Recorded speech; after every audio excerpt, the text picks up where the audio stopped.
Alors mes amis, bienvenue dans une nouvelle vidéo de mise à jour crypto et donc dans une nouvelle semaine de trading. Bitcoin à 114 600 dollars américains. Comme si tout s'était déroulé normalement ce week-end, nous sommes à nouveau pour Bitcoin, Ethereum et Solana à peu près au niveau que nous avions vendredi midi dernier, après un véritable chaos complet qui a commencé vendredi soir.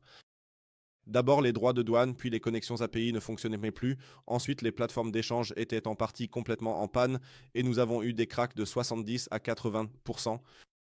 Hier, Xi est alors intervenu et a dit oui, non, les restrictions à l'exportation, tout cela est normal. Nous ne voulons pas non plus de commerce, c'est ce que Trump comprend. Oh, peut-être que, soit que tout cela n'est qu'un grand malentendu et ainsi de suite. La rencontre aura lieu à la fin du mois. Et c'est le plus grand chaos que nous ayons probablement jamais vécu, qui a coûté beaucoup d'argent à certains. Certains en ont profité. J'espère que vous vous en êtes bien sortis, en tout cas. Je dirais qu'on commence tout de suite. Le Bitcoin à 114 600 dollars américains. Nous allons maintenant regarder quelles sont les prochaines opportunités dans les prochaines heures ou jours. On ne sait jamais, ça peut repartir en 5 minutes.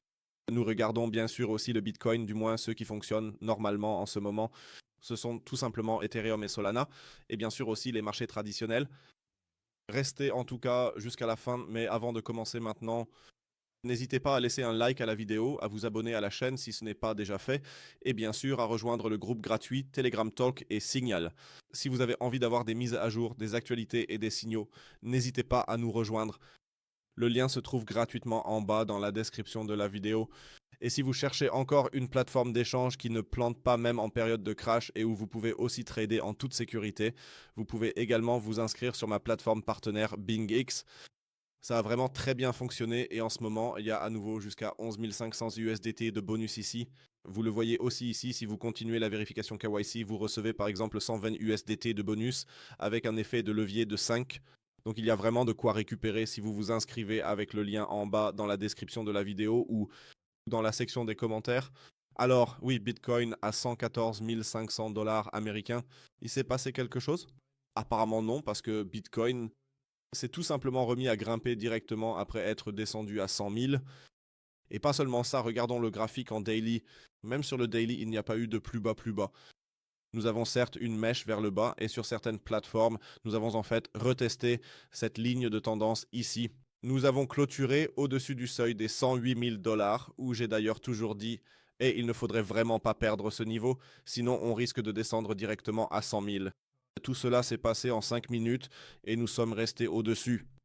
Et si l'on regarde rapidement le graphique weekly, on voit aussi que oui, le weekly s'est arrêté exactement sur la zone de demande. Et ce n'est pas tout, parce que ce n'est jamais assez pour le week-end. Nous avons de nouveau complètement comblé la bougie vectorielle vers le bas. Nous avons maintenant une nouvelle route vers le haut, donc la probabilité de revoir un nouveau sommet historique est actuellement très très élevée, car les vecteurs sont généralement récupérés tôt ou tard. Mais je dirais maintenant, je passerai plutôt à l'état suivant. Allons d'abord sur le time frame journalier. Là, nous avons un vecteur jusqu'à environ 120 700 dollars américains. Nous descendons encore d'un cran dans le time frame 4 heures. Et là, vous voyez aussi que cela correspondrait en fait très très bien à notre inefficience jusqu'à notre zone d'offre ici en haut. Cela signifie que pour moi, cette zone ici que j'ai déjà grisée est très très décisive. Nous sommes déjà cette nuit sur la moyenne mobile 200. Nous avons d'abord été rejetés ici, mais je trouve que la prise action, surtout d'hier et de cette nuit, n'est pas encore si importante à mes yeux. Ça commence maintenant à repartir doucement. Ce sera surtout intéressant de voir lorsque les marchés américains rouvriront à quoi cela ressemblera.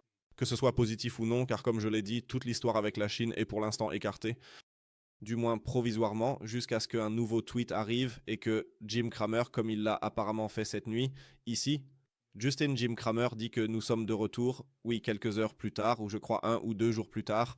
Toute l'histoire semblait à nouveau négative. Donc pour moi, c'est toujours une possibilité. On monte juste ici, on prend la liquidité et on redescend. Mais il faut aussi être honnête et dire que ces derniers jours, avec ces mèches massives, il n'y a presque plus de positions longues, du moins sur le Bitcoin. Donc si ce sont les positions à haut niveau, elles sont tout simplement sorties entre-temps. La chance d'une saison des altcoins n'a probablement jamais été aussi grande qu'en ce moment. Après tout ce qui a été liquidé, on peut vraiment le supposer. Les taux de financement du Bitcoin sont désormais à nouveau en territoire négatif, parfois même autour de moins 0,026. Nous avons déjà été bien plus bas, mais malgré tout, nous restons ici en négatif. Et maintenant, regardons rapidement la heatmap mise à jour. Et oui, au final, vous le voyez par vous-même, la mèche, là, personne n'a eu la moindre chance d'ouvrir une position.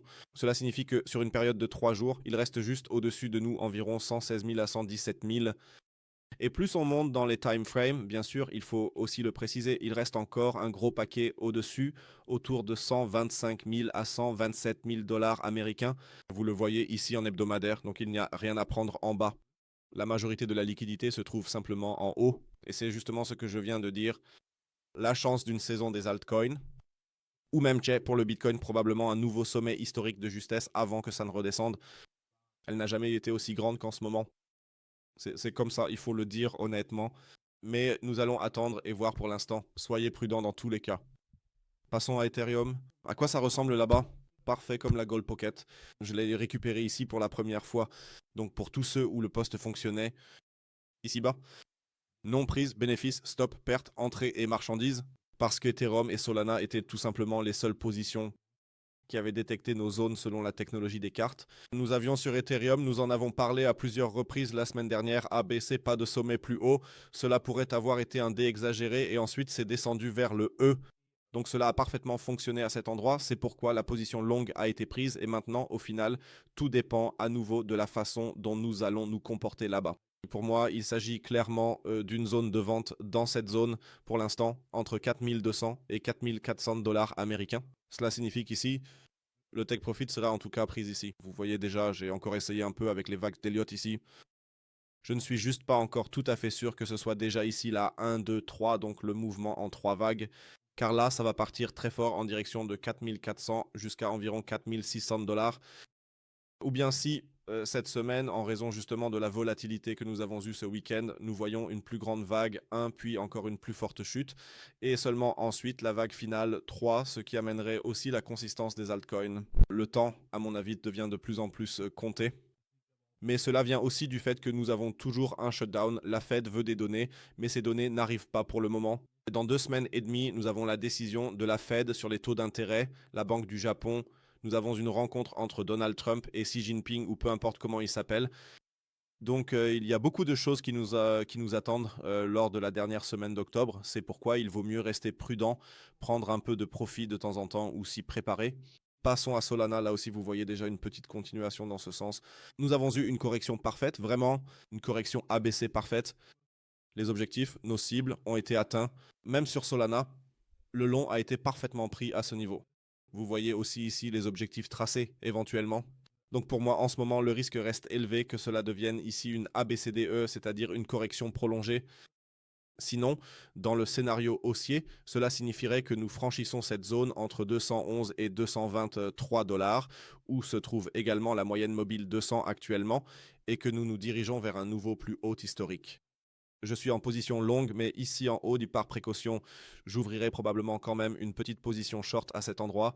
Bien, alors regardons encore une fois que font les autres comme Bitcoin, Chainlink et tout ça. Et à mon avis, il n'est pas vraiment nécessaire de faire une analyse approfondie car toutes de ces valeurs ont beaucoup trop chuté. Ignorer les mèches, alors cela correspondrait parfaitement à nos zones d'achat. Je vous le dis franchement, toutes les zones d'achat ont été atteintes maintenant avec le recul. Si vous ignorez la mèche, ça se serait passé parfaitement et peu importe où, vous le voyez ici.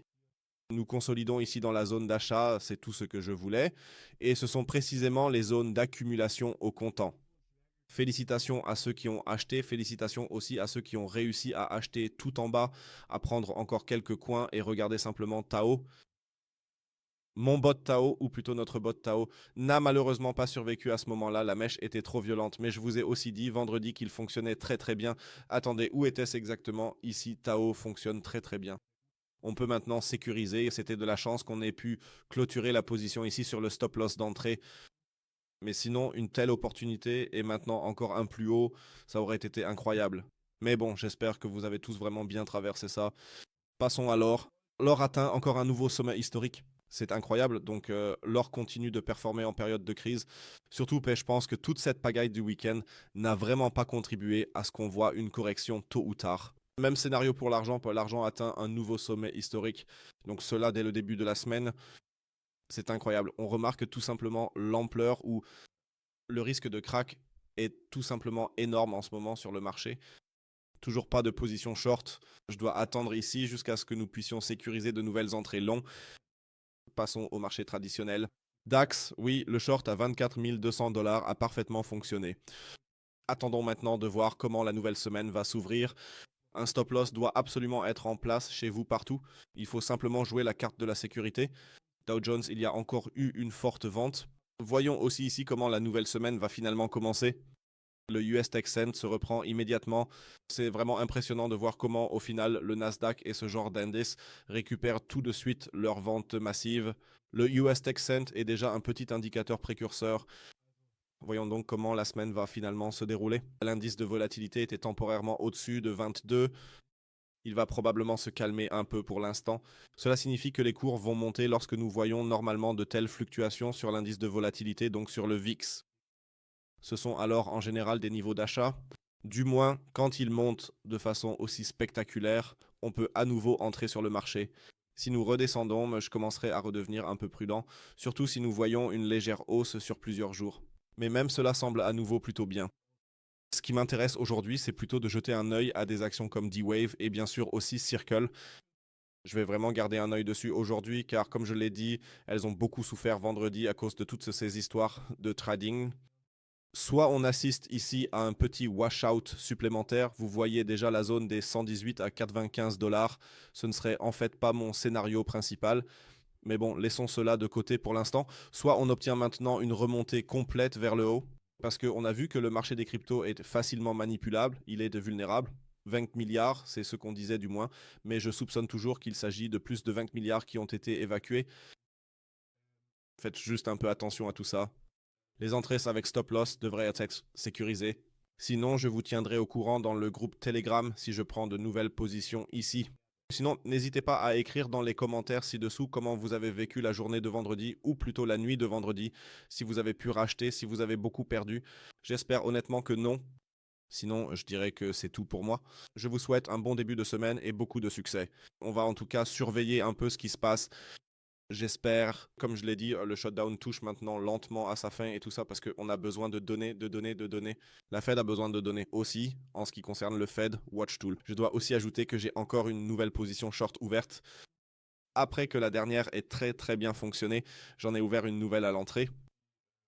Où était-ce? Je crois à 114 300 $ sur le Bitcoin sur Pionex. Juste pour la transparence, pour que vous soyez au courant ici en tout cas. Et si ça vous tente aussi, l'offre continue toujours. Profitez d'un rebord gratuit. Il suffit de s'inscrire, de déposer de préférence 500 USDT et de le faire immédiatement, puis vous recevrez les 300 USDT crédités le vendredi de la semaine. Voilà, c'est tout pour moi. Je vous souhaite une belle et réussie semaine. Prenez soin de vous. À la prochaine. Ciao ciao et comme toujours, restez crypto.